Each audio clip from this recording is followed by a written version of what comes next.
A Bíblia é considerada um livro sagrado por todos os cristãos. No entanto, suas histórias vão além de recortes religiosos e intrigam inclusive pessoas que não são religiosas.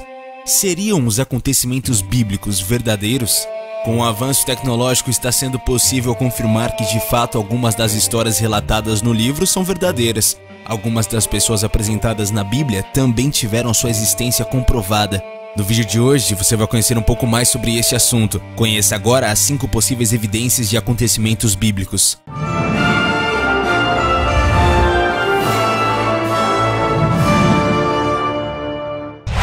Muro construído pelo rei Salomão. Uma seção de uma antiga muralha da cidade de Jerusalém do 10º século antes da Era Comum, possivelmente construída pelo rei Salomão, foi revelada em escavações arqueológicas da Universidade Hebraica de Jerusalém no início de 2010. A parcela da muralha revelada tem 70 metros de comprimento, 6 de altura e fica numa área conhecida como Ofel, entre a cidade de Davi e o muro meridional do Monte do Templo. A muralha que foi descoberta é um sinal de presença de um governante, disse a arqueóloga responsável pelo trabalho, Eliat Mazar. Sua força e o modo de construção indicam uma engenharia avançada. Esta é a primeira vez em que uma estrutura da época é descoberta podendo ter uma relação com descrições escritas das obras de Salomão em Jerusalém. Ela cita o 3º capítulo do 1º livro de Reis na Bíblia, onde se diz que Salomão construiu sua própria casa e a casa do Senhor e a muralha de Jerusalém ao redor. Torre de Babel. Em um estudo recente sobre a pedra encontrada na antiga Babilônia, atual Iraque, há cerca de um século, pode comprovar a existência da Torre de Babel. Segundo o professor da Universidade de Londres, Andrew George, no objeto há um desenho de uma torre com degraus de uma pessoa segurando uma lança e usando um chapéu de cone. A pedra do século 6 a.C. para o especialista mostra a primeira imagem real da Torre de Babel, evidenciando as 7 camadas da estrutura, além de identificar um homem por trás de uma construção, o imperador Nabucodonosor II. O objeto também revela detalhes da construção da estrutura e, mais importante, como Nabucodonosor a construiu. A história escrita na rocha como que está na Bíblia, o que aumenta as suspeitas do pesquisador.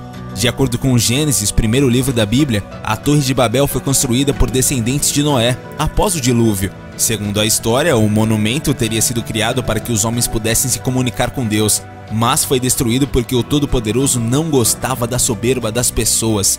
Acredita-se que, se a construção existiu, ela estava situada na capital da Babilônia, Babel, e foi construída em forma de zigurate, ou seja, uma pirâmide com camadas terraplanadas. Nabucodonosor II é considerado por muitos o maior imperador da Babilônia. Governou entre 604 a.C. e foi o responsável pela construção de canais, aquedutos e reservatórios por todo o território do império.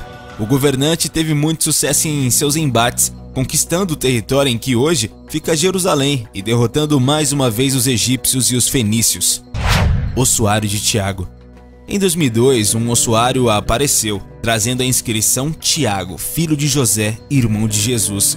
Pesando 25 quilos, com 50 centímetros de comprimento por 25 centímetros de altura, a relíquia pertencia a um colecionador chamado Oded Golan, que estava em posse do ossuário desde os anos 70. Entretanto, apesar de a caixa potencialmente apoiar a suspeita de que a tumba de Talpiot era da família de Cristo, a autoridade de antiguidade de Israel acusou o colecionador de fraudar a inscrição.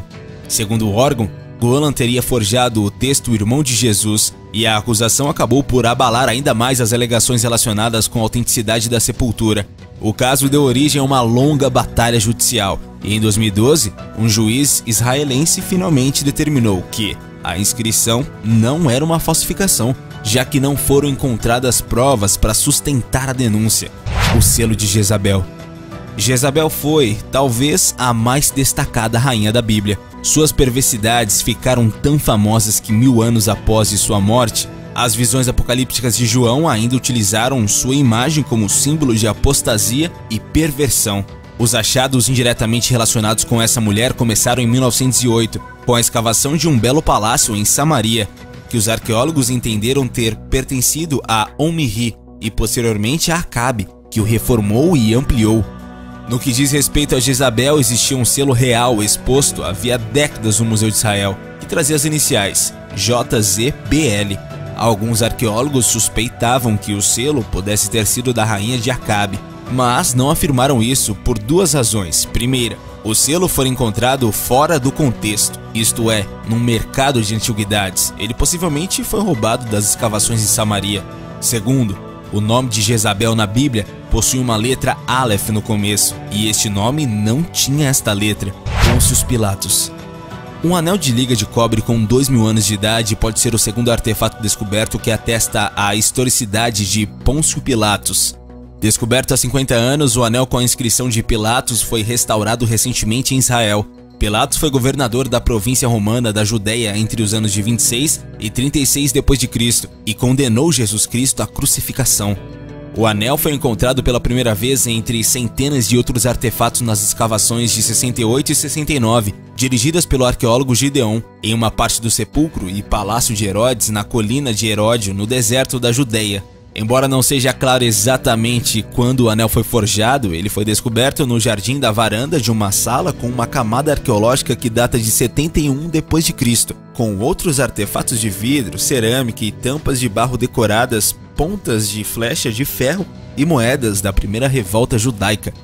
Embora o nome Pôncio fosse comum entre os romanos durante o período do Segundo Templo, Pilatos não era. O único artefato histórico aceito que testemunha a vida do governador romano é baseado neste sobrenome incomum.